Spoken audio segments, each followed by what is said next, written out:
Boa noite, irmãos queridos. Boa noite, irmão Rogério Buzzi. Boa noite a todos os irmãos que já estão na sala conosco. O Robson Lira, a Daniela e o Edson Dresch, o Giovanni Abidon, a Arlete Knopel, Robson Lira e demais irmãos, ao mestre Gruga e Giovanni aí. O Pedro Sampaio está na sala também conosco. Boa noite, sejam todos bem-vindos a mais um estudo. Nós vamos dar sequência ao estudo de Apocalipse 3:15, a sétima carta à igreja de Laodiceia, a terceira parte. Nós vamos fazer uma oração e em seguida o irmão Rogério, que está na sala conosco, vai dar início ao estudo. Vamos orar, pedir a direção do nosso querido Pai, do nosso Senhor Jesus Cristo e de seu Espírito Santo, para que Ele nos dê entendimento e direção em tudo. Misericordioso Deus, bondoso Pai, obrigado mais uma vez, meu Pai, imensamente pela oportunidade que o Senhor nos dá de estarmos juntos como irmãos, em nome de Teu Filho, para que possamos receber mais uma porção da Tua Palavra, através do Teu servo e profeta, que atentamente nos tem colaborado conosco em nos dar essas valiosas e preciosas mensagens. Existe uma passagem que o Senhor diz que o Senhor pergunta por que não entendemos a sua mensagem, né? Porque as pessoas não conseguem ouvir a palavra do teu filho, a sua linguagem, né? A sua mensagem, porque as pessoas não conseguem ouvir a palavra. Elas estão conectadas em tudo hoje no mundo, meu Pai, menos na tua palavra. Portanto, não conseguem entender. Eu agradeço imensamente a oportunidade que o Senhor nos dá e a chance e essa escolha de podermos estar juntos para ouvir isso, a sua palavra. Podermos a cada dia nos limpar e nos alimentar. Obrigado por tudo que o Senhor tem feito por nós, meu Pai, e ter concedido esse encontro. Eu peço que o Senhor ampare a todos os nossos queridos irmãos em Cristo, os parentes de todos nós, os nossos familiares e pessoas também abandonadas, meu Pai, nesse momento que necessitam de um socorro, de uma ajuda, de um abraço, de uma palavra, para elas poderem ter ânimo e se restabelecer. Eu vivo pedindo ao Senhor que coloque pessoas que de alguma forma vão falar do nome do teu filho para essa pessoa, para que ela consiga ouvir a tua voz e reconhecer ela e seguir. Obrigado por tudo mesmo, meu Pai. Nos permita que nós entendamos as coisas concernentes ao teu reino, as coisas do céu. E a gente sabe que quando nós entendemos isso, nós vamos nos separando deste mundo. E este é o caminho nosso, nós entendemos muito bem isso. Obrigado imensamente por tudo, meu Pai, eu agradecido, oro e peço que o Senhor proteja todos nós. Eu agradeço em nome do teu Filho amado, nosso Senhor e Salvador Jesus Cristo. Amém.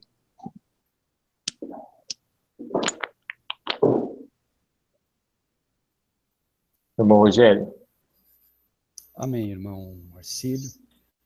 Graça e paz da parte de Deus do Pai, de nosso Senhor Jesus Cristo. Amém. Todos que estão participando de forma direta ou indireta desse estudo. A todos que um dia nos estarão ouvindo. Que Deus possa abençoá-los grandemente neste dia de sábado, onde os portais da Nova Jerusalém se abrem de forma toda especial, derramando luz para os servos de Deus na terra. O livro da carta a Laodiceia, como já dissemos aqui, retrata a pior condição em que a igreja já se encontrou alguma vez. Nós vamos verificar em todas as cartas, as igrejas, Éfeso, Esmirna, Pérgamo, Tiatira, Sardes, Filadélfia, que todas elas têm algum tipo de repreensão e algum tipo de elogio. A igreja de Filadélfia não tem absolutamente nenhuma repreensão, a não ser um pequeno adendo que é dado, uma pequena afirmativa, guarda o que tens, mas não chega a ser uma repreensão. E finalmente nós chegamos a Laodiceia, uma igreja que não tem absolutamente nenhum elogio e somente repreensão e advertência.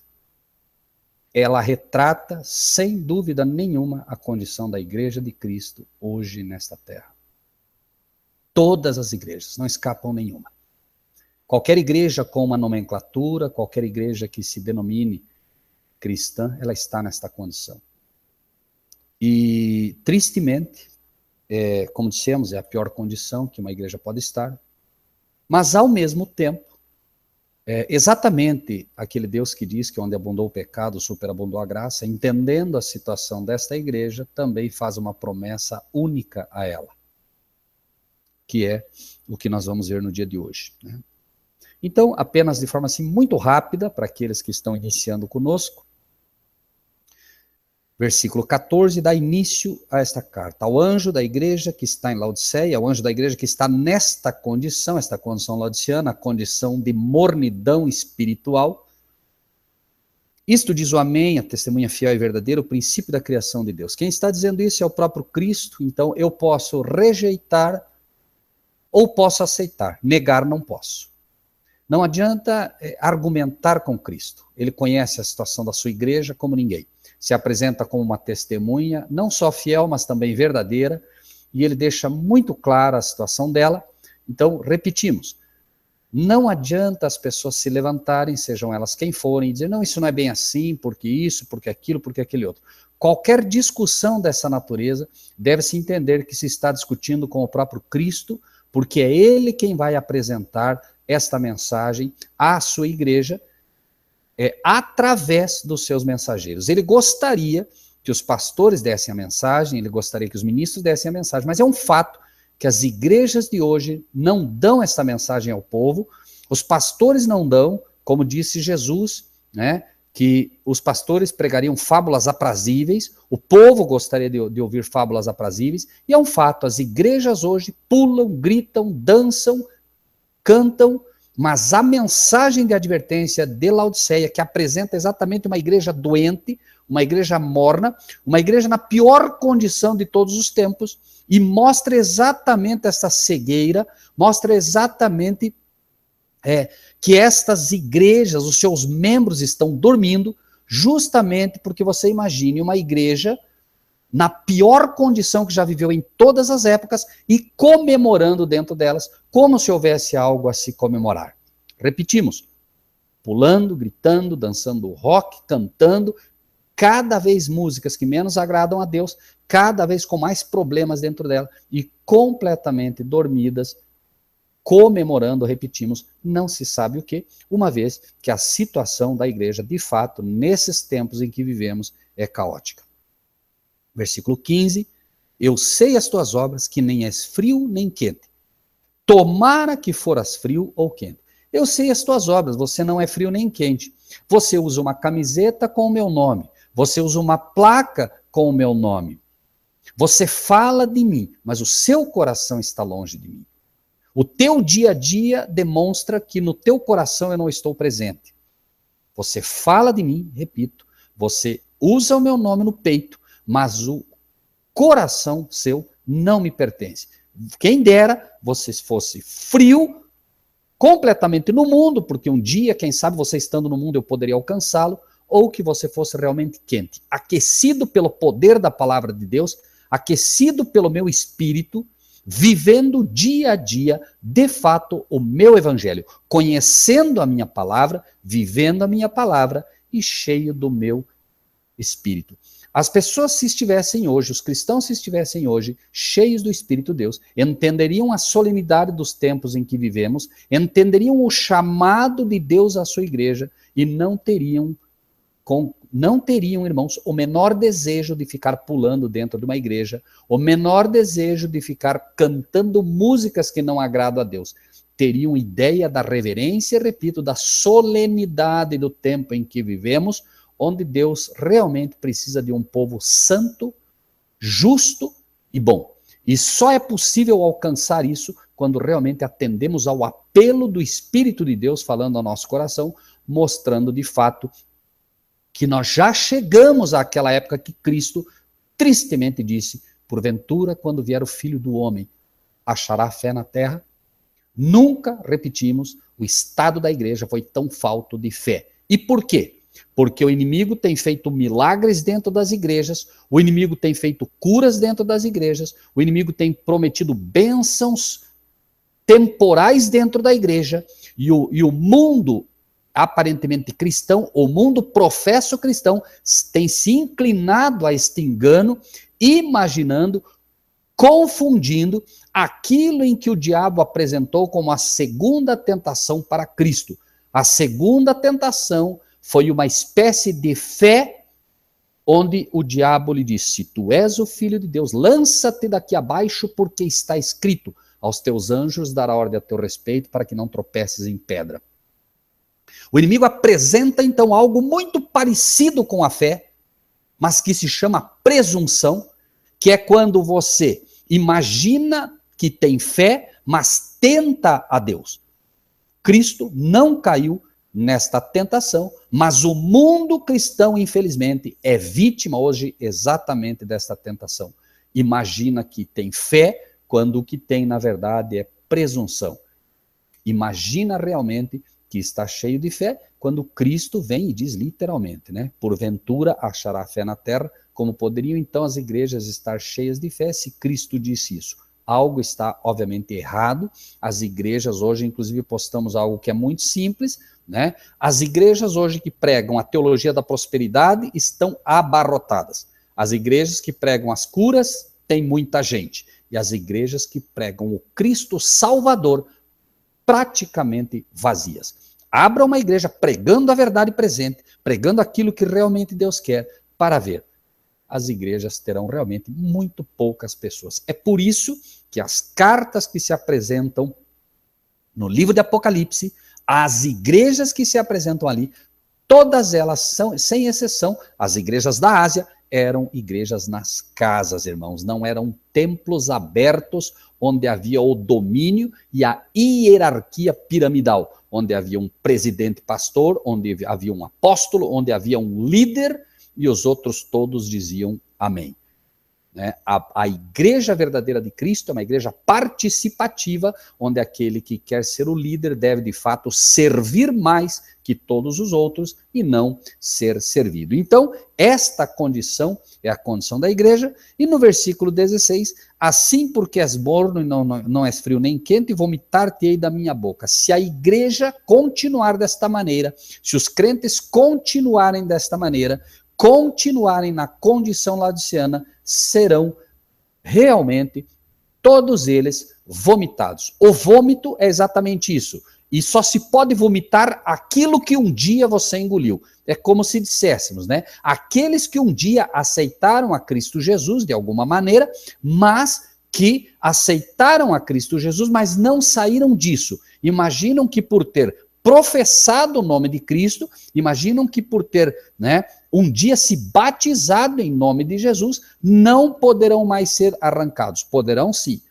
O diabo está fazendo de tudo para arrancá-los, e se continuarem mornos, serão vomitados da boca do Senhor Jesus. Isso é ele quem diz, e isso derruba toda a ideia da premissa das igrejas que, uma vez salvo, sempre salvo. Isso não existe nas coisas de Deus. O seu nome é escrito no livro da vida, mas se realmente, no final, você continuar como um crente morno, o seu nome será riscado daquele livro.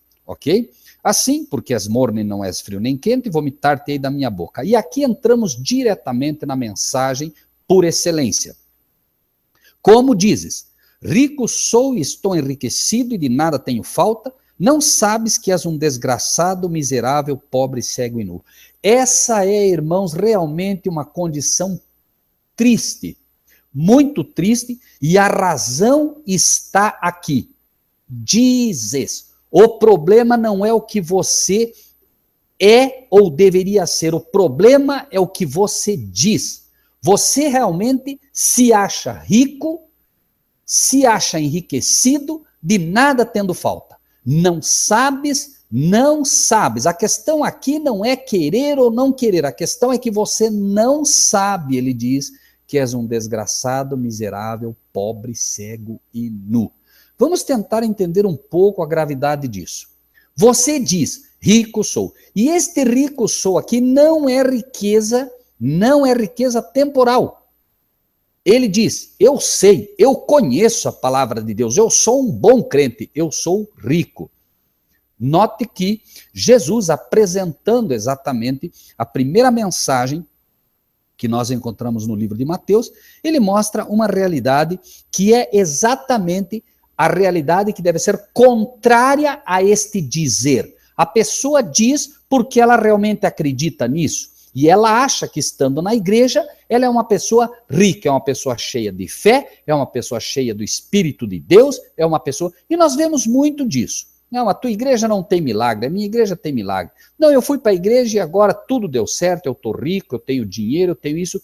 Irmãos, a mensagem de Cristo inicial, a primeira mensagem que ele dá, está registrada no livro de Mateus, no capítulo 5, e mostra exatamente o contrário do que nós devemos pensar em relação a nós mesmos. Mateus capítulo 5, versículo 3, vejam como Jesus abre o sermão das bem-aventuranças. Né? 5, 3.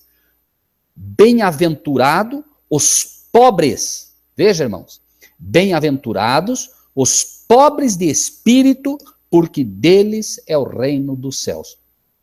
Jesus abre, então, a mensagem, e aparentemente isso é uma contradição, porque vocês, mas espera aí, Jesus quer pessoas pobres de espírito? Jesus quer pessoas que realmente não tenham o espírito dele? A questão aqui não é, repito, o que são, mas o que pensam de si mesmos.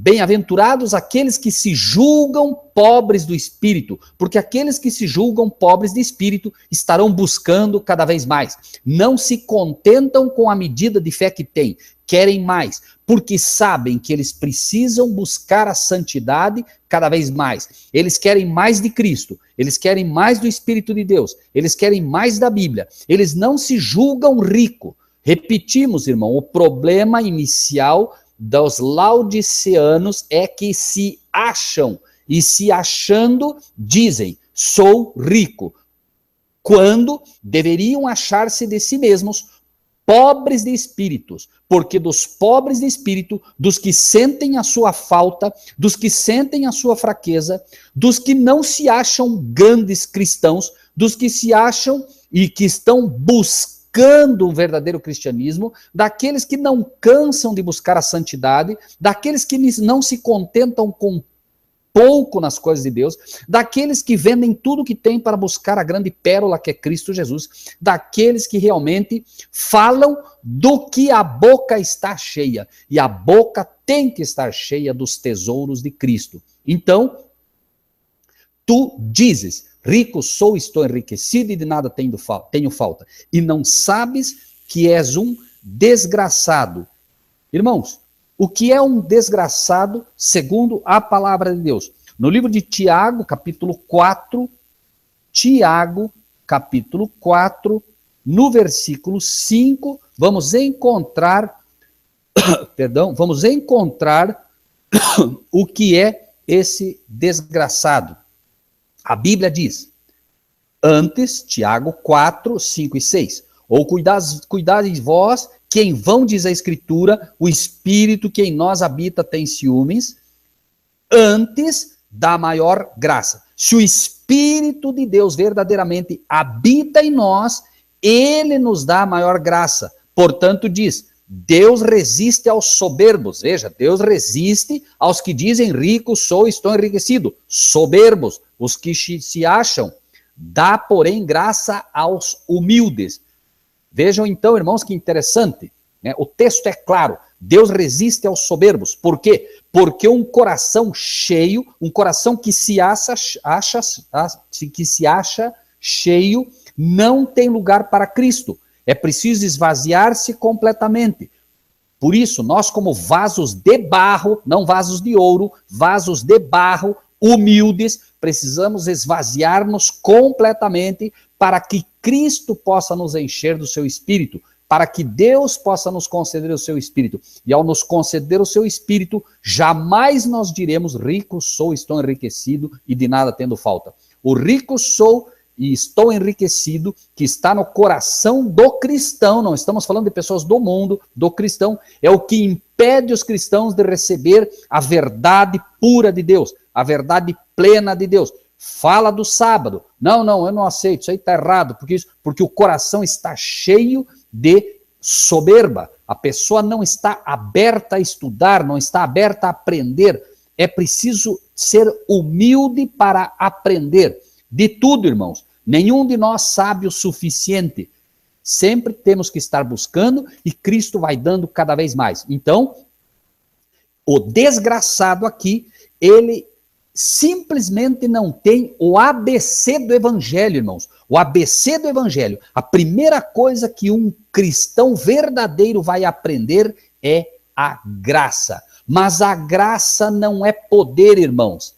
A graça primária que alcança o coração dos homens para convertê-los em cristãos é favor imerecido. Nunca nos esqueçamos disso, irmãos. A justiça de Cristo, a justificação pela fé, que é o ABC do Evangelho, busca tornar o homem em nada, mostrar ao homem que ele é pó e nada além de pó, e que sendo pó, nada Deus pode fazer por ele. É necessário que o pó receba a água da vida para se tornar em barro, e tornando-se agora barro, tornando-se agora um vaso de barro, não de pó, Deus pode passar a moldá-lo. Por isso é que Deus resiste ao soberbo, porque o soberbo é pó, e o pó com o vento se vai. O pó é levado por todo vento de doutrina. O pó, ele pura e simplesmente, não tendo a água da vida, não pode ser moldado.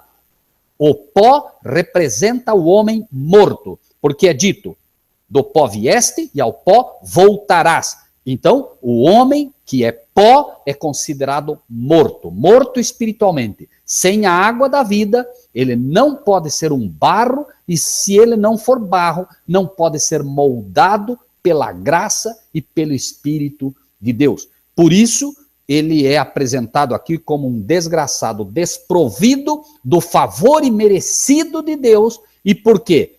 Porque resiste ao favor imerecido de Deus. E por que resiste? Porque é soberbo. É preciso de humildade para entender que, ainda que eu esteja dentro de uma igreja, eu posso estar perdido dentro dela. É preciso de humildade para entender que eu não posso oferecer a Deus o que eu acho ou o que eu gosto. Eu devo oferecer a Deus numa igreja o que ele me pede. Eu não devo oferecer rock porque eu gosto. Eu devo oferecer aquilo que ele gosta. Lembrem-se, Caim, como pó, como soberbo, apresentou a Deus o melhor do fruto da terra. Deus não aceitou. Deus resistiu àquela oferta porque não é o que ele pediu. Caim humildemente oferece o que Deus pede. Não adianta oferecer a Deus o domingo. É preciso dar o que Deus pediu. Deus pediu o sábado. Não adianta oferecer a Deus rock. Ele não quer. O rock nasceu nos porões do satanismo. Deus não vai aceitar. Não adianta oferecer funk. Não adianta oferecer músicas que me agradam. Eu preciso fazer um culto a Deus e não um culto a mim mesmo. Hoje, as igrejas fazem o culto para o jovem. Não existe culto para o jovem. Existe culto do jovem para Deus. O jovem, sobretudo, precisa aprender que ele deve oferecer a Deus o que Deus quer e não o que ele gosta. Então, as igrejas fazem cultos que agradem as pessoas. E a resposta, eu vou naquela igreja porque eu gosto daquela igreja, eu me sinto bem. Não, a pessoa não tem que se sentir bem dentro da igreja. A pessoa tem que se sentir na igreja como quem vai a um hospital precisando de cura. Por isso colocamos exatamente isso. Hoje as igrejas que de fato oferecem a salvação através da mensagem de Cristo, vão poucas pessoas.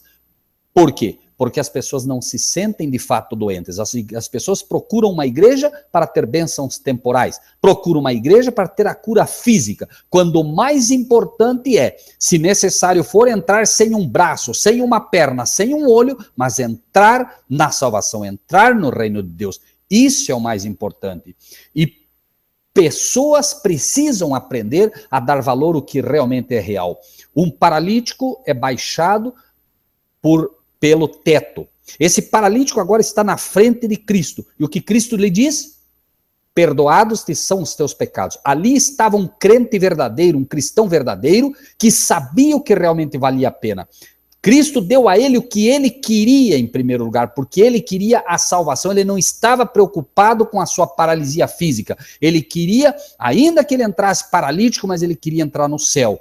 Isso é que realmente vale, isso é que realmente Cristo veio. E quando Cristo agora oferece o que é de mais importante ao ser humano, e esta pessoa agora com alegria, poderiam ter puxado ele para cima de novo, levado embora, ele estava feliz com o que havia recebido, porque foi isso que ele foi buscar.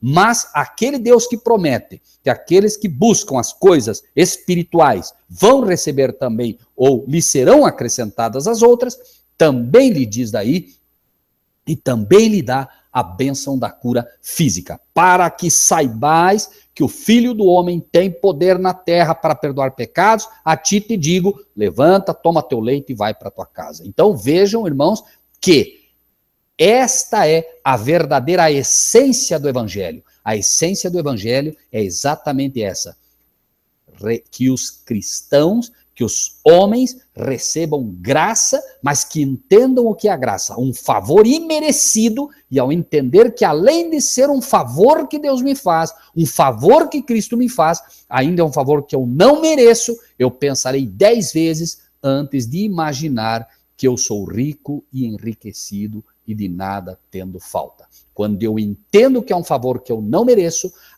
o ABC do Evangelho alcançou o meu coração, eu sou humilhado ao pó agora, e eu agora estou em condições de receber realmente mais. Agora e somente agora, eu sou de fato um cristão, porém, eu nasci como um menino espiritual. E as pessoas hoje entram para as igrejas, nada sabem de graça, nada sabem de arrependimento, e nada sabem de pecado. Por quê?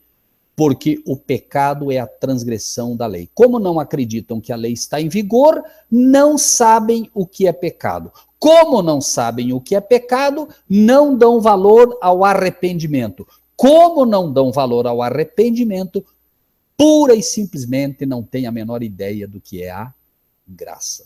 Porque a graça é o favor imerecido àqueles que sabem que dela necessitam. Rico sou, estou enriquecido, de nada tenho falta, não sabes que és um desgraçado, miserável, pobre, cego e nu. Vamos ver, irmãos, essa questão do miserável. Vamos para o livro de Romanos, capítulo 7. Romanos, capítulo 7, e vamos ver como e por que Deus realmente tem um chamado forte a essa igreja. Para depois entendermos o bálsamo, que é tão mais maravilhoso do que o problema, e nós, infelizmente, muitas vezes, não aprendemos a valorizá-lo. Para que Deus possa realmente curar a ferida da sua igreja, para que Deus possa realmente curar-nos, primeiro ele precisa mostrar quão grave é a nossa ferida, quão grave é a nossa doença. E esta é, obviamente, a doença. O livro de Romanos, vejam que Paulo, de forma maravilhosa, nós temos de um lado, né, os laodiceanos que dizem, né, rico sou, estou enriquecido e de nada tenho falta. E aí, Paulo, cheio do Espírito de Deus, no capítulo 7 que vemos, capítulo 7, 22 ao 25, diz: por quê? Segundo o homem interior, tenho prazer na lei de Deus. Ponto número 1. O homem que é humilde, e nós vamos ver isso. O homem que não é miserável.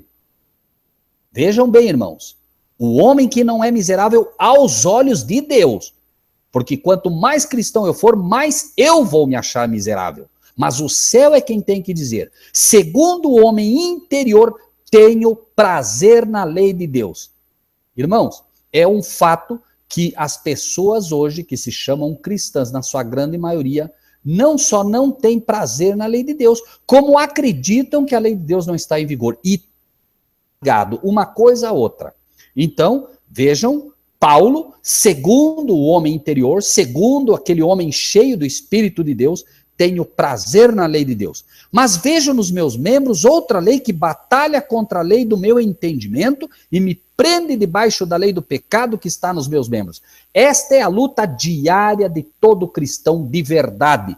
Ele tem prazer na lei de Deus, ele sabe que a lei de Deus é santa, justa e boa, mas ele vê nos membros outra lei que batalha contra a lei do entendimento. Ele quer fazer as coisas corretas, mas quando ele percebe, ele está fazendo as coisas erradas. É uma luta diária e eu sei que cada um dos amados irmãos que me ouvem, das amadas irmãs que me ouvem neste momento e que me ouvirão um dia, sabem exatamente do que estamos falando, se conseguem ouvir a voz de Cristo a falar-lhe ao coração neste momento. Nenhum cristão de verdade, nenhum cristão que busca a santidade, nenhum servo de Deus de fato irá se eximir desta palavra. Os verdadeiros cristãos se identificam com Paulo e podem, como Paulo, dizer, mas eu vejo nos meus membros, eu vejo na minha genética, eu vejo na minha herança, eu trouxe da minha família uma batalha, e esta batalha, ela é feita por uma outra lei, a lei da hereditariedade,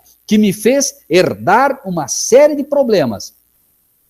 Esta lei batalha contra a lei do meu entendimento, porque no meu entendimento, a minha mente hoje não é mais uma mente de lobo, a minha mente é uma mente de ovelha, porque Cristo, pelo seu Espírito, trabalha e me deu um novo coração, me deu uma nova mente, me deu uma mente de ovelha, e a mente de ovelha quer grama, e a lei que está no meu entendimento, a lei que está nos meus membros, diz carne. E a mente de ovelha que tenho me diz, né?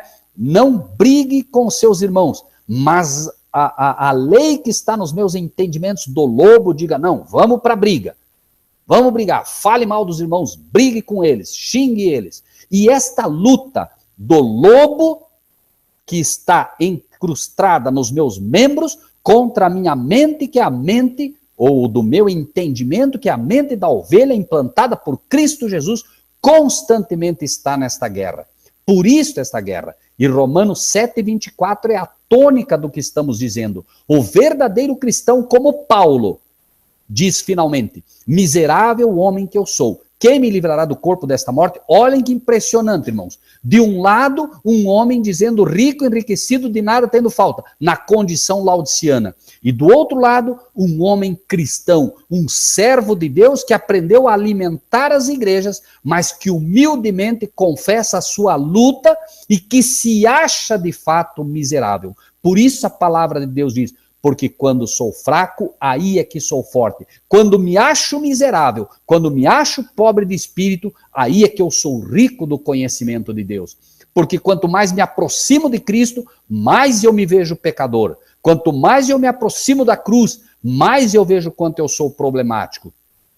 E esta, irmãos, declaração de Paulo é a declaração que todo cristão humilde tem que ter no seu coração. É a soberba que me faz pensar que sou um grande cristão. É a soberba que me faz pensar que sou um homem que tem o poder para derrubar milhares. É a soberba que me faz pensar e a presunção que me faz pensar que com o meu paletó posso derrubar um monte de gente e que isto é a operação do Espírito de Deus. Isto nada tem que ver com a operação do Espírito de Deus.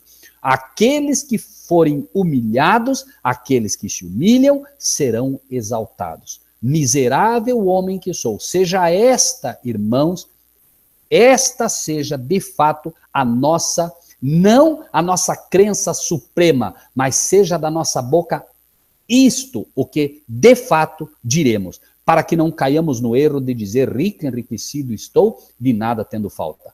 E aí sim, vejam que interessante, este é um homem que não é desgraçado, embora ele se sinta um miserável, e assim se sentirá, repetimos, todo verdadeiro servo de Deus, finalmente ele mostra o que está no coração. Dou graças a Deus por Jesus Cristo nosso Senhor. Por quê?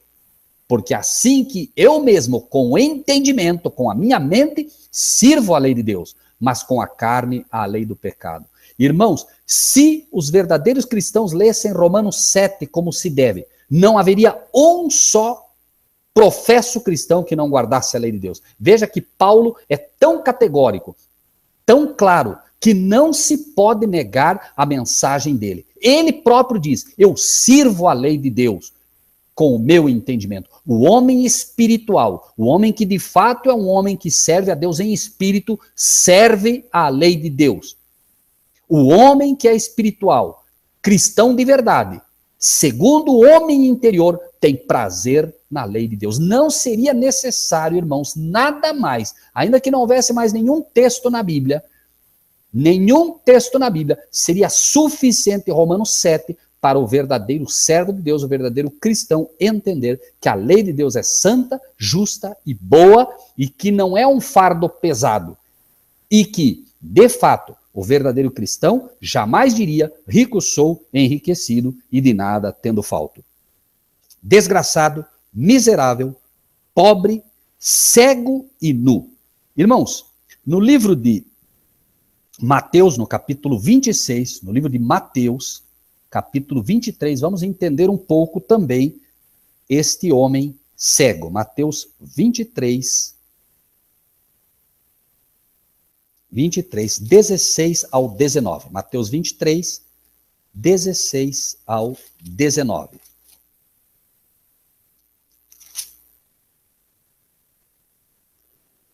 Ai de vós, condutores cegos. Está falando aqui dos pastores, principalmente, irmãos. Esta é a classe laodiceana por excelência. Pastores, irmãos. Ai de vós, condutores cegos, pois que dizeis, olha o problema aqui de novo. Problema, dizem. Qualquer que jurar pelo templo, isso nada é. Mas o que jurar pelo ouro do templo, esse é devedor. Qual é o grande problema dos pastores de hoje que arrastam milhões? Ouro, dinheiro. Insensatos e cegos. Pois qual é maior, o ouro ou o templo que santifica o ouro? Você não precisa nem vir no templo, mas se você fez uma promessa a Deus, dê a Deus o dinheiro. Aquele que jurar pelo altar, isso nada é. Será, irmãos? O altar é o que há de mais sagrado dentro de qualquer igreja, porque o altar representa o sacrifício de Cristo. O altar ou púlpito é de onde a palavra de Deus deve ir. Irmãos, e repetimos, no altar é onde Cristo se manifesta, porque o verdadeiro pastor, o verdadeiro ministro falará do altar. É ali que Cristo está. É ali que Cristo, irmão, se manifesta para a sua igreja através do pastor, se ele é um pastor verdadeiro. Não há nada mais sagrado que o altar. E, irmãos, se vocês se reúnem em casas, se vocês se reúnem em qualquer lugar e têm um pequeno altar, lembrem-se disso, amados irmãos, o altar é o local mais sagrado de todo o local onde se apresenta a palavra do Senhor. E veja que ele diz, aquele que jurar, dizem os pastores insensatos e cegos, aquele que jurar pelo altar, isso nada é, mas aquele que jurar pela oferta que está sobre o altar, esse é devedor. Só se dá valor ao dinheiro nos templos, irmãos. E isso, quem está falando é a palavra de Deus. O altar, que é a verdadeira manifestação de Cristo, que é de onde sai a palavra, que é o mais sagrado, porque é a palavra que tem poder, isso nada é. A oferta é que tem valor nos dias de hoje. Por isso, cegos, insensatos e cegos. Pois qual é maior? A oferta ou o altar que santifica a oferta? Quando a oferta é dada com um coração voluntário e correto, o altar, a pregação e a oração que parte do altar, que parte de fato de Cristo Jesus, é que santificará aquela oferta para que ela seja feita com bom uso e de forma correta. E o que jurar pelo templo, jura por ele e por aquele que nele habita. Ai de vós, versículo 23, escribas e fariseus hipócritas, pois que dais o dízimo da hortelã, do endro e do cominho, e desprezais o mais importante da lei, o juízo, a misericórdia e a fé. Deveis, porém, fazer essas coisas e não omitir aquelas. Vejam que interessante. Outro ponto dos cegos aqui. Os cegos, irmãos, eles dão, vejam bem, eles davam o dízimo, mas esqueciam de outras coisas. Ele diz, ai de vós, escribas e fariseus falsos, pois que dizimais a hortelã, o endro e o cominho. Isso está certo, ele não disse que estava errado. Mas vocês desprezam o mais importante da lei. As igrejas de hoje, irmãos, elas pedem o dízimo, elas falam do dízimo, elas cobram o dízimo, mas desprezam o mais importante da lei. A lei não está em vigor, não precisa mais, é só no Velho Testamento. O juízo que virá pela lei, é pela lei que todo homem será julgado, todo cristão será julgado, é a lei de Deus que julgará finalmente o homem, será usada para julgar o homem. Cristo não vai simplesmente julgar o homem com nada nas mãos, Cristo julgará pela lei de Deus que foi dada. Todo homem que vai ao tribunal é julgado pela lei, a sentença será dada pela lei, e finalmente a misericórdia, que eles não sabiam o que era, e a fé. Deveis, porém, fazer estas coisas e não omitir aquelas.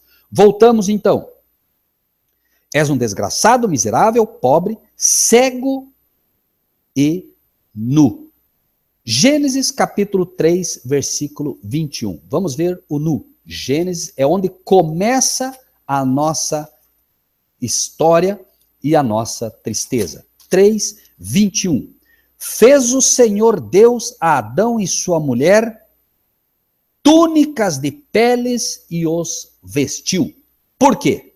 Porque eles estavam nus. Então Deus agora faz túnicas de peles. Por que túnicas de peles? Porque eles tinham feito exatamente o que esse morno faz. Se veste, mas se veste com folhas de figueira, obras próprias, como Adão e Eva. Deus vem e diz, olha, essas folhas de figueira não adianta nada. Vocês pecaram e precisam agora da justiça de Cristo que deve ser imputada sobre vocês. E as túnicas de peles aqui eram peles de cordeiro, mostrando que apenas o manto do cordeiro poderia cobrir agora a sua nudez. Obviamente, né, eles não entenderam, claro, a mensagem depois, mas a lição que Adão e Eva entenderam naquele então, porque foram vestidos, veja que diz o texto, fez o Senhor Deus Adão e sua mulher e os vestiu, ou seja, eles aceitaram a vestimenta que lhes foi proposta, eles aceitaram a justiça que lhes foi imputada, porém, o mundo de hoje, o mundo professo cristão, não entendeu essa mensagem ainda. E o versículo 18 é onde, de fato, entramos naquilo que a mensagem tem de mais importante. Até agora nós vimos o problema. E não se pode negar. Rico sou enriquecido, de nada tendo falta, não sabes que és um desgraçado, miserável, pobre, cego e nu. E aí, a mensagem vem, não deixando que a gente fique no problema, mas vem mostrar exatamente o remédio agora.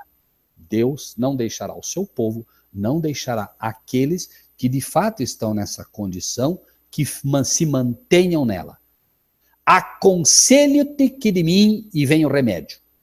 E agora é o mais importante, porque, irmãos, se nós não soubermos qual é o nosso problema, nós ainda, claro, nós precisamos saber qual é o problema, por quê? Nós precisamos saber em que condição nos encontramos para dar valor ao remédio. Mas ainda que nós não soubéssemos qual é o problema, mas aceitássemos o remédio, seria suficiente.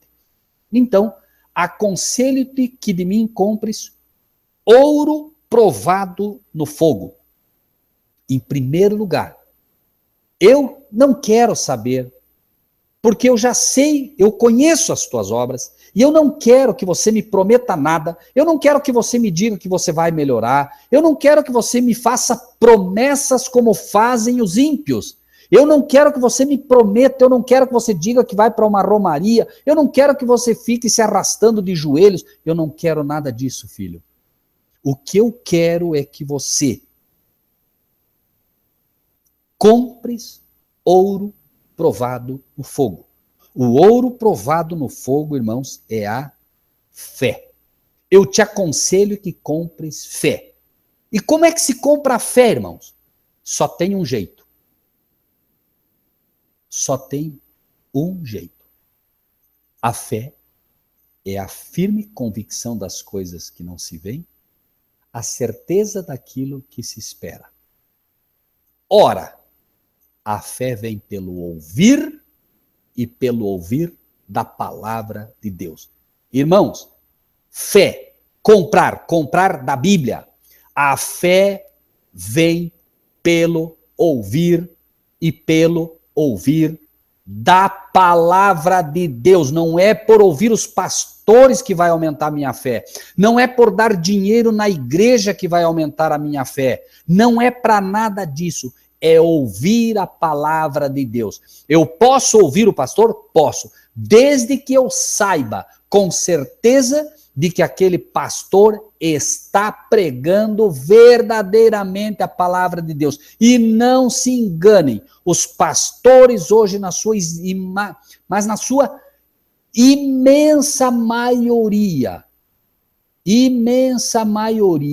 não está pregando a palavra de Deus, irmãos. Não estão pregando a palavra de Deus. Por quê? Porque nós temos, irmãos, o tempo todo a mensagem que vem a nós, e é um fato que se nós estivéssemos ouvindo a palavra de Deus, nós não estaríamos na condição laodiceana, porque o primeiro passo dentro da condição laodiceana que nos vem é exatamente o passo da fé que vai iniciar a nossa retirada deste problema. O irmão Jackson diz, como sabemos com certeza que as túnicas de pele de Gênesis 3:20 são peles de cordeiro? A única pele, segundo a palavra de Deus, que de fato pode cobrir é a pele do cordeiro. O tempo todo é mostrado, e desde lá naquele momento, o primeiro sacrifício que foi feito, irmãos, ali com Adão e Eva, aquele foi o primeiro sacrifício. A lição a ser mostrada ali era já ali para Adão e Eva, que um dia o verdadeiro cordeiro morreria na cruz do Calvário. Já a primeira lição. Por isso, teria que ser cordeiro ali sacrificado. Foi o primeiro sacrifício. Esse mesmo sacrifício deu seguimento depois, durante toda a história do nosso povo, dos nossos irmãos hebreus no deserto, a partir do momento que é instituído o sacrifício a nível agora de povo, naquilo que conhecemos como os sacrifícios do santuário.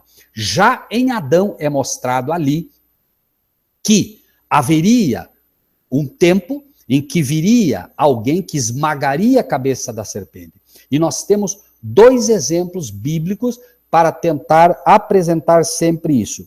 De um lado, Jesus diz, pode o leopardo mudar as manchas ou tirar as manchas da sua pele? De um lado nós temos a pele do leopardo, irmãos. E porque os irmãos acham que ali é pele de leopardo com manchas? Apocalipse 13. A besta que via era semelhante ao leopardo. Você pode receber a pele do inimigo, você pode receber a pele de leopardo, cheia de manchas, e pode receber a pele do cordeiro. Já lá, isso foi apresentado. Então, irmãos, nós somos convidados a receber primeiro o ouro provado no fogo, comprar, e repetimos, a única forma de receber esta fé, este firme fundamento daquilo que eu espero, porque eu espero sair da condição laodiceana, a única forma, de fato, é pela palavra de Deus. Ouvir e ouvir a palavra de Deus. Ter a certeza que o que estou ouvindo do pastor é a palavra de Deus. Mas não é a palavra de Deus interpretada por ele, irmãos. Bíblia na mão, confiram. Os bereanos eram mais nobres que os tessalonicenses, porque de fato iam ver se as coisas eram assim. Temos que ser bons bereanos, buscando, procurando, entendendo, né? Cada vez mais. Aconselho-te que de mim compres ouro provado no fogo, para que tenha riquezas. Claro, rico de quê? Rico de fé. Que é a primeira, como dissemos, né, o primeiro elemento necessário para sair da condição laodiceana. Ponto número 2. Vestes brancas. As vestes brancas, irmãos, nós vamos encontrar, por exemplo, no livro de Daniel, e com isso, irmãos, vale a pena a gente pensar um pouco, porque este tema encontrado no livro de Daniel, irmãos, que tem sido esquecido pela grande massa de estudiosos hoje, é que faz uma diferença no tempo em que vivemos. Daniel 12, versículos 6 e 7. Vejam, irmãos, que interessante. O último capítulo do livro profético de Daniel, que é o livro citado por Jesus na época do fim do mundo, quando ele diz exatamente, quando virdes, pois, a abominação da desolação de que falou o profeta Daniel, estamos falando realmente do tempo do fim, o tempo em que estamos. Vejam o que é dito. E ele disse ao homem vestido de linho, esse homem vestido de linho é Cristo, está vestido de linho porque é o linho branco, ele está vestido realmente agora de sumo sacerdote, que estava sobre as águas do rio, quando levantou a sua mão direita e a sua mão esquerda, ambas as mãos mostrando o que os pregos fizeram na sua mão. Por isso, neste juramento que está... ouviu o homem vestido de linho que estava sobre as águas do rio, quando levantou a sua mão direita e a sua mão esquerda ao céu, e jurou por aquele que vive eternamente, que depois de um tempo, tempos e metade de um tempo, e quando tiverem acabado de destruir o poder do povo santo, todas estas coisas serão cumpridas. Este Cristo vestido agora de linho, veja que nós vemos, disse ao homem vestido de linho e ouviu o homem vestido de linho. Neste tempo em que vivemos, Cristo está vestido de linho, linho branco, e esta vestimenta, é esta justiça que é apresentada agora a todos os servos de Deus que aceitam. Uma justiça única. Por quê? Porque somente num determinado tempo profético é que Cristo, de fato, retira a sua vestimenta de sacerdote e coloca a sua vestimenta de sumo sacerdote. Ou seja, a justiça que é oferecida hoje ao ser humano é uma justiça que não houve época em que tal justiça pudesse ser oferecida ao homem. A justiça de Cristo sempre foi suficiente para salvar e sempre será suficiente para salvar o ser humano. Mas é nesta época que as vestiduras brancas, as vestiduras representadas pelo vestido de linho, são oferecidas aos servos de Deus no tempo em que vivemos. Por quê? Porque, como dizemos, não houve um tempo em que a igreja estivesse numa pior condição. E é por isso, então, que a mensagem vem até nós, sendo oferecida uma vestidura como nunca houve igual. E esta vestidura é dita de maneira taxativa, para que te vistas e não apareça a vergonha da tua nudez. A justiça de Cristo, repetimos, porque o homem que se julga justo, o homem que se julga bom, ele de fato está nu. Ele apenas não sabe. É como Adão e Eva, se tivessem rejeitado aquela vestimenta oferecida, continuariam nus. Nós, se rejeitamos essa vestimenta oferecida, estamos dizendo, sou bom, né? Como diz o próprio início aqui, como dizes, rico, sou enriquecido, de nada tendo falta, ou seja, eu não preciso dessa justiça porque eu sou bom. E é o que a gente ouve de muitas vezes das pessoas que se dizem cristãs. Eu sou bom, eu não mato, eu não roubo, eu não faço isso, eu não faço aquilo. Ou seja, está dizendo literalmente, eu não preciso da justiça de Cristo. Me basta a minha justiça. Né? E é exatamente essa condição que encontramos. Né? E que unjas os teus olhos com colírio para que vejas. Este ver nós vamos encontrar no livro de Mateus, capítulo 25, Mateus, capítulo 25, versículos 7 e 8. 25, 7 e 8. Então, todas aquelas virgens se levantaram e prepararam as suas lâmpadas. E as loucas disseram às prudentes: dai-nos do vosso azeite, porque as nossas lâmpadas se apagam. Todas elas tinham lâmpadas, todas elas tinham a Bíblia, mas faltava o colírio, faltava o azeite, faltava o Espírito Santo, que é o que nós necessitamos para ver. Note que o próprio livro do Apocalipse, irmãos, é apresentado como um livro que as pessoas abrem, veem, mas não enxergam. Por quê? Falta o Espírito de Deus. As profecias não são entendidas, mensagens como essa não são entendidas porque falta o óleo, falta o azeite.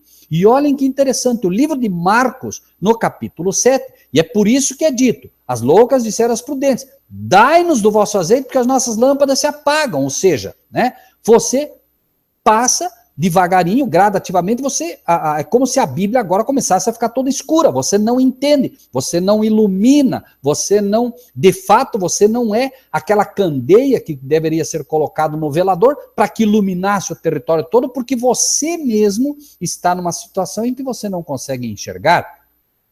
Né? E o livro de Marcos, no capítulo 7, vejam que interessante, capítulo 7, versículos 23 e 24,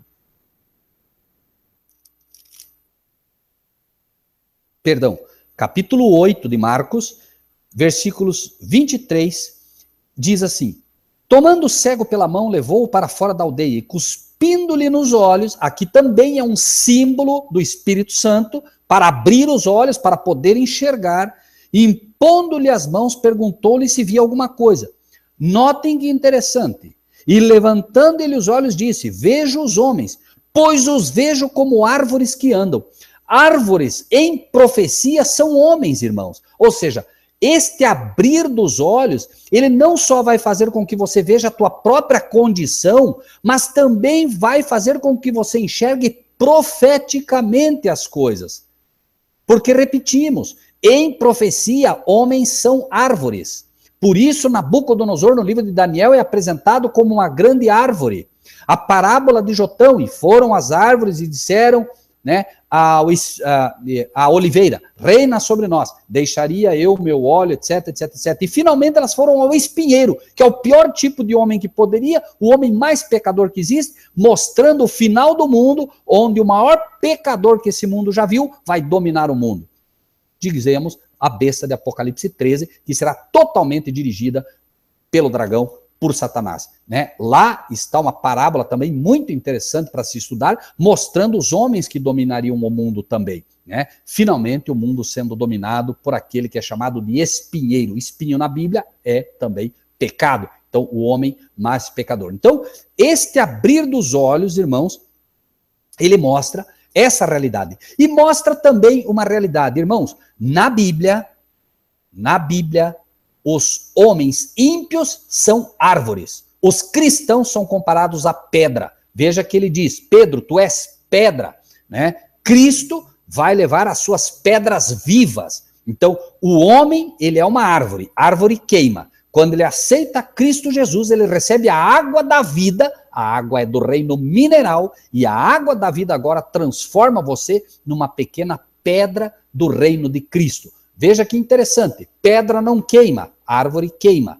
Isto tem uma alusão também profunda em relação, né, àquilo que já estudamos, pelo menos de forma superficial aqui uma vez, falando das 3 classes de salvos. Né? Nós temos a pedra, prata e ouro. Já falamos aqui, né, servos ou profetas, os santos e os que temem o teu nome. Enfim, é um outro estudo, mas que também apresenta em parte, né, esta realidade. Então, finalmente, que unjas os teus olhos com colírio para que vejas. Então, qual é o remédio para os que estão na condição laodiceana? Primeiro, fé. Como se consegue a fé? Comprando. Comprando como? Na Bíblia. A fé vem pelo ouvir e pelo ouvir a palavra de Deus, né? Segundo, o que é que preciso? Eu preciso buscar a justiça de Cristo, abrir mão daquilo que eu acho que sou, parar de pensar que eu sou um bom cristão, parar de pensar que eu sou melhor do que os outros, entender que eu sou devedor a gregos e a bárbaros, reconhecer como Paulo, miserável homem que sou, quem me livrará deste corpo, desta morte, entender de fato a validade da lei que mostra o meu pecado. Paulo diz, eu não conheceria a cobiça se a lei não me dissesse, a lei tem o seu papel e como um espelho mostrando gradativamente e diariamente os nossos pecados, e finalmente buscar, orar, pedir o Espírito de Deus para poder ver a minha condição, para poder entender a palavra de Deus, para poder entender as mensagens desse tempo presente e para poder entender as profecias, para que eu saia do estado de corrupção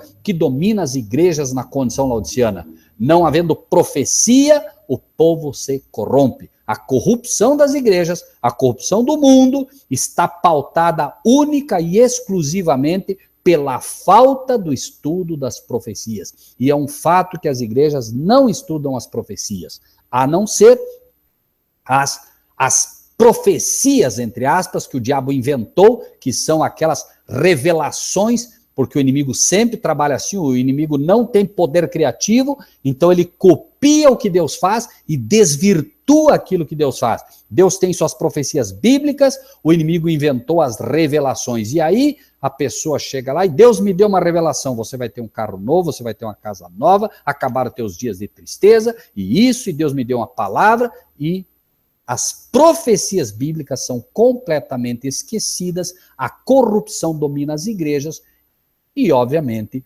enquanto isso acontece, a igreja não pode sair do estado de mornidão que as domina.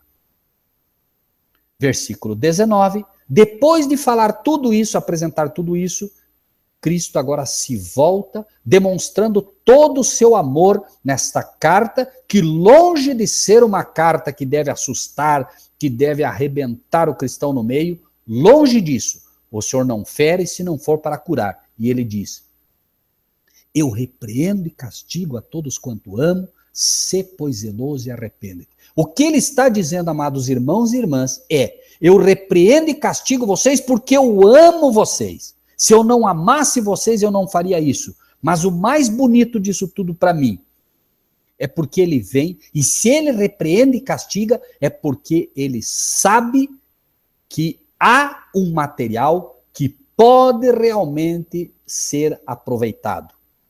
Eu repreendo e castigo a todos quantos amo. Se eu repreendo vocês, é porque vocês são meus filhos, porque eu não repreendo aqueles que não são meus filhos, eu repreendo aqueles que me pertencem, eu repreendo aqueles que eu realmente amo de todo o meu coração. É um amor diferente daquele que ele tem pelo mundo, é um amor especial, é um amor realmente que tem uma resposta do coração. Não é um amor que simplesmente vai e volta sem ter feito nada. É um amor que realmente encontra um coração aberto a recebê-lo. Por isso ele diz, sê pois zeloso e arrepende-te. Eis que estou à porta e bato. Se alguém ouvir a minha voz e abrir a porta, entrarei em sua casa, com ele cearei e ele comigo. Amados irmãos, nós vamos avançar um pouquinho mais, eu sei que já passou praticamente da hora, mas nós vamos avançar um pouquinho mais para terminar esse raciocínio.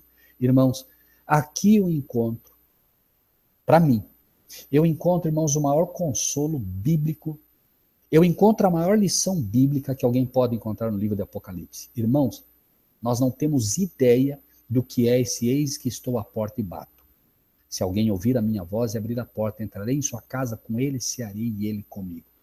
Se bem é certo que a condição de Laodiceia é terrível, a proposta encontrada neste versículo é única, irmãos. Prestem atenção. No livro de João, no princípio do princípio, no princípio era o verbo, e o verbo estava em Deus, e o verbo era Deus. Irmãos, no princípio, e anotem isso, para que fique claro para vocês e vocês nunca mais esqueçam. No princípio, o verbo estava em Deus. Não pode haver uma ligação em união e unidade maior que essa. Ele estava em Deus, por amor ao homem, por amor a tudo aquilo que ele terá que fazer. Ele agora passa a estar, João 1:2, com Deus. Primeiro, em Deus. Segundo, com Deus. Terceiro, João 1:14. João 1:14. E o Verbo se fez carne e habitou entre nós. Repetimos, Verbo em Deus. Cristo com Deus. Jesus conosco. E finalmente, irmãos, a promessa. Eis que estou à porta e bato, se alguém ouvir a minha voz e abrir a porta, entrarei em sua casa, com ele cearei e ele comigo. Sabem o que isso significa, irmãos? Repito, Verbo em Deus, que é o princípio do princípio, unidade plena. Segundo, com Deus. Terceiro, Jesus conosco. Mas finalmente, Jesus, assim como lá no princípio do princípio ele era em Deus, agora ele vai estar em nós. E isso mostra a realidade do próprio livro de João, no capítulo 14, que também deve ser entendido, irmãos, à luz daquilo que hoje cada um de nós deve aprender. João 14, vamos ler o versículo 16 e 17 primeiro. Eu rogarei ao Pai, e ele vos dará outro consolador para que fique convosco para sempre. O Espírito da verdade, que o mundo não pode receber porque não o vê nem o conhece, mas vós o conheceis porque habita convosco, mas estará em vós. Em vós. Não vos deixarei órfãos, voltarei para vós. Versículo 20. Naquele dia conhecereis que estou em meu Pai, e vós em mim, e eu em vós. Cristo, através do seu Espírito, mostra que nós temos hoje uma ligação mais profunda do que a ligação que ele teve com seus discípulos quando estava com eles. Irmãos, esta promessa é uma promessa única. 23 e 24. Jesus respondeu e disse-lhe: se alguém me ama, guardará a minha palavra e meu Pai o amará.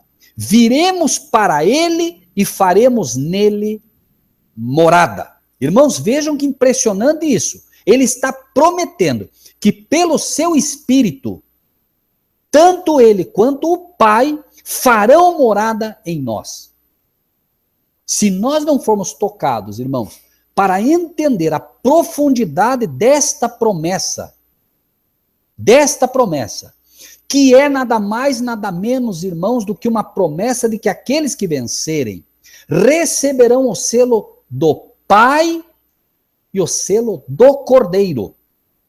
E a mensagem final é: ao que vencer, versículo 21, de Apocalipse 3 que estamos, lhe concederei que se assente comigo, e prestem atenção de novo, irmãos, no meu trono, assim como eu venci e me assentei com meu Pai no seu trono.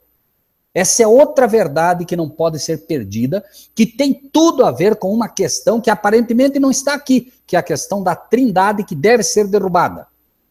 2 tronos no céu, irmãos. 2, não 1, 2.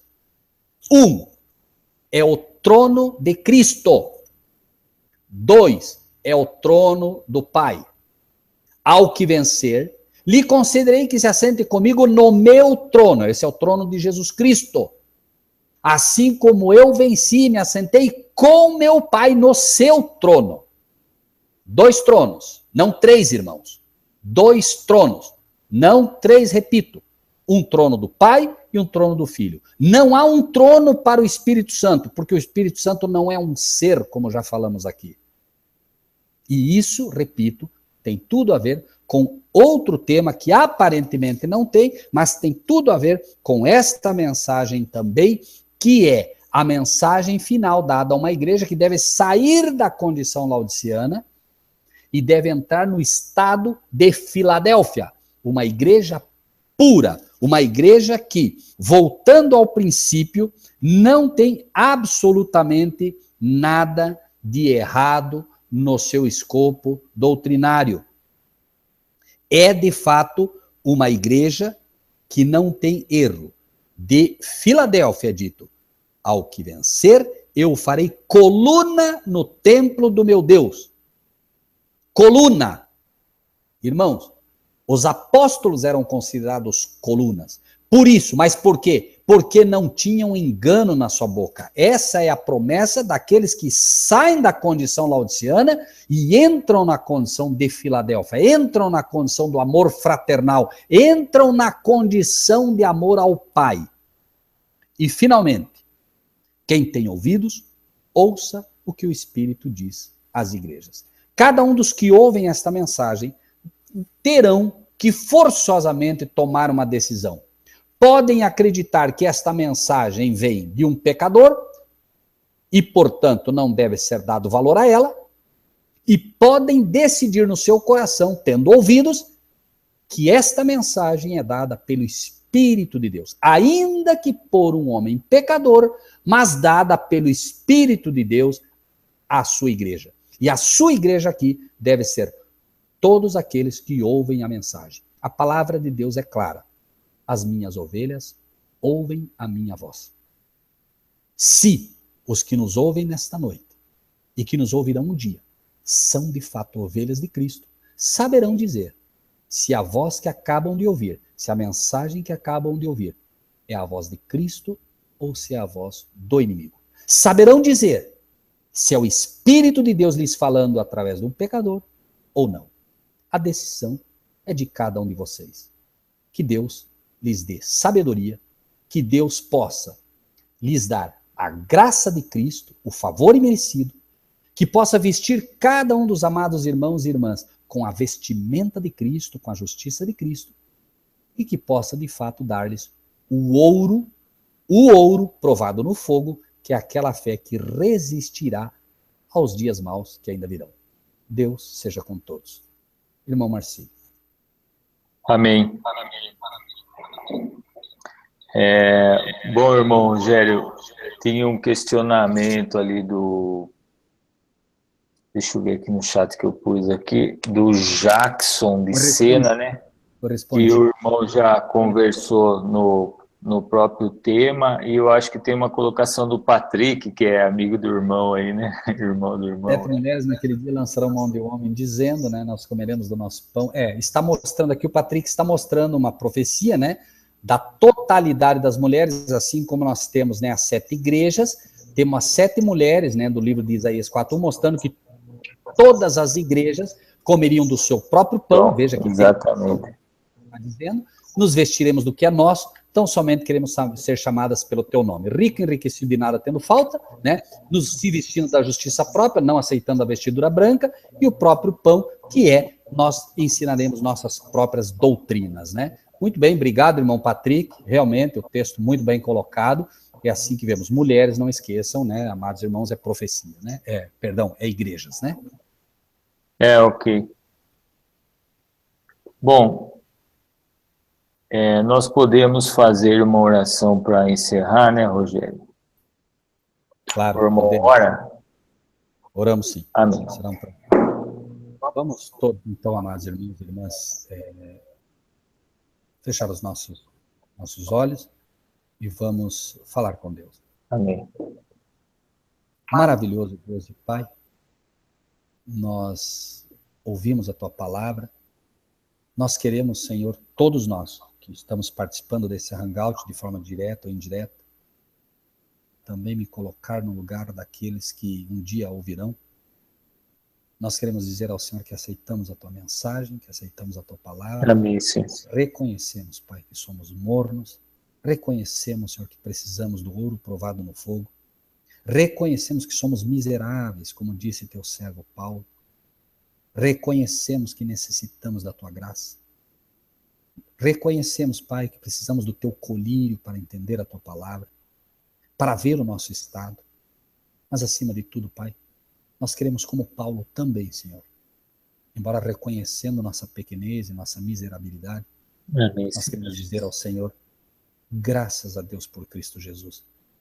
Quem me livrará deste corpo de morte, como disse teu servo Paulo? Graças a Deus por Cristo Jesus. Nós te agradecemos, Pai, por teu Filho. Nós te agradecemos porque o Senhor, vendo a nossa situação, o Senhor deu o teu único Filho para morrer por nós na cruz do Calvário. E que, Senhor, Cristo Jesus não seja apresentado nas nossas camisetas, que Cristo Jesus não seja apresentado na nossa boca, mas que de fato Cristo Jesus possa entrar no nosso coração. Amém. Nós abrimos o nosso coração, Senhor, Amém. para que ele ceie conosco e nós com ele. Pai Celestial, o que temos, nós oferecemos em tuas mãos. Nós oferecemos no altar. E tudo, Senhor, que temos é teu. Por isso, Pai, tudo aquilo que estiver atrapalhando a nossa saída dessa condição laodiceana, Pai, toma peito, toma em tuas mãos e retira-nos nessa condição. Faz com que sejamos de fato verdadeiros servos em tuas mãos. E naquele grande dia, Pai, quando teu Filho vier buscar os que te pertencem, que estejam, irmãos, todos, que esteja, Pai Celestial, todos aqueles que participam desses hangouts, todos aqueles que ao redor do mundo aprendem com a tua palavra, todos aqueles que humildemente conseguem dizer, miserável homem que sou, e possam eles, Senhor, ser vistos pelo céu como pessoas ricas, mas ricas no conhecimento e na glória do Senhor e de teu Filho. Toma-nos inteiramente em tuas mãos, dá-nos um sábado, Pai, cheio da tua presença, que a luz que emana da tua cidade, Senhor, da maravilhosa Jerusalém, possa aquecer os nossos corações e que o teu Espírito possa abrir o nosso entendimento, os nossos olhos e derramar luz sobre a tua palavra. Muito obrigado por cada um dos amados irmãos e irmãs que participaram desse estudo. Pai, que eles de fato sejam sábios, mas na sabedoria do conhecimento teu. É em nome de Jesus que te pedimos e agradecemos. Amém. Amém. Amém. Amados irmãos, muito obrigado pela paciência de todos. Que Deus lhes abençoe grandemente. Amém. Bom, nós encerramos aqui, então, irmão Rogério, o Apocalipse 3, a partir do versículo 15 ao... Nós encerramos a carta à Laodiceia, né? A carta 22, a carta à Laodiceia. Obviamente que nós não esgotamos o assunto, né, Rogério? Porque eu percebi uma coisa, que quanto mais luz você tem a Bíblia, você vai descendo, você vai aprofundando no conhecimento, e o conhecimento é um enlace de chaves, né? Que vai dando entendimento, ora de um lado, ora de outro, e é magnífico isso, né? Você ter esse nível de entendimento assim, profundo sobre esses entendimentos que ela dá para nós, né? Sobre o que realmente está escrito aí, né? Nós não esgotamos isso, mas enfim, o irmão tem o tema do próximo estudo, do próximo dia, na sexta que vem? É o que o irmão disse, né? Porque se nós ficarmos, veja que a proposta é nós fazermos um estudo, né, passo a passo dos capítulos todos de Apocalipse, né? Se nós formos ficar, por exemplo, em Laodiceia, nós poderíamos ter, quem sabe, 8, 9, 10, 11 estudos, nem sei quantos, né? Porque realmente tem muita coisa a mais para se falar. Existe uma série de chaves e enlaces que a gente não entrou. Por quê? Porque nós entendemos que nós devemos, de fato, ter pelo menos um resumo do estudo de todos eles, né? Porque senão nós vamos, quem sabe, chegar o ano aí, não vamos conseguir esgotar nas cartas que foram dadas. Então, a ideia é essa, né? Agora, o próximo, nós estaremos estudando, né, o capítulo 4 do livro de Apocalipse, o capítulo 4, né, porque já é o próximo capítulo, onde vamos estar falando, né, sobre uma porta aberta no céu. Né? Isso é uma também, e eu acredito que vale a pena a gente estudar essas questões, né? Com certeza. Bom, eu agradeço imensamente o irmão por estar dividindo conosco aqui essa luz maravilhosa que a gente tem aí. E eu percebo, assim, eu fazendo uma observação bem rápida, assim, que o nosso estudo e os nossos hangouts, eles estão, nós afinamos bem isso, ele está única e exclusivamente voltado para a mensagem do nosso Pai mesmo, nós não abordamos outros assuntos a não ser os concernentes à palavra do Senhor mesmo. E eu percebo que tem muita gente hoje se inscrevendo no canal e fazendo observações admiráveis, assim, até espantosas, assim, com o nível, né, de entendimento que o irmão tem e traz para nós aí, para entendimento nosso. Bom, meus queridos irmãos, nós voltamos na sexta, dia 20/5, provavelmente às 21 horas, se nada ocorrer de normal e assim o Senhor nos permitir. Rogério, obrigado mais uma vez, eu agradeço a participação de todos os irmãos que, direto e indiretamente, estavam na sala hoje, assistindo esse hangout, e os irmãos que vão assistir essa gravação também. Rogério, meu muito obrigado, fique com Deus, Deus abençoe você, o João, a Débora e a Iris, o Rogério Elias aí, os outros nossos irmãos aí, queridos aí, viu? Amém. Deus abençoe grandemente todos vocês também, né? Obrigado, Marcílio, mande saudações para a irmã Joana, eu não consegui falar com ela, e ao pastor. Amém, mando sim.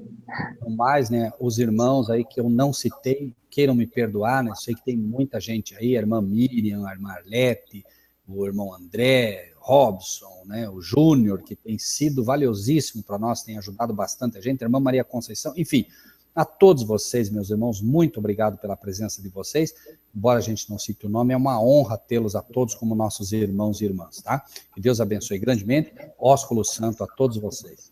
Amém. Um abraço, eu não posso esquecer da minha querida irmã Cristiane Molulo, que inclusive eu preciso, tá, eu não estou em falta, eu preciso conversar com ela. Hein? Deus abençoe a todos e até sexta que vem.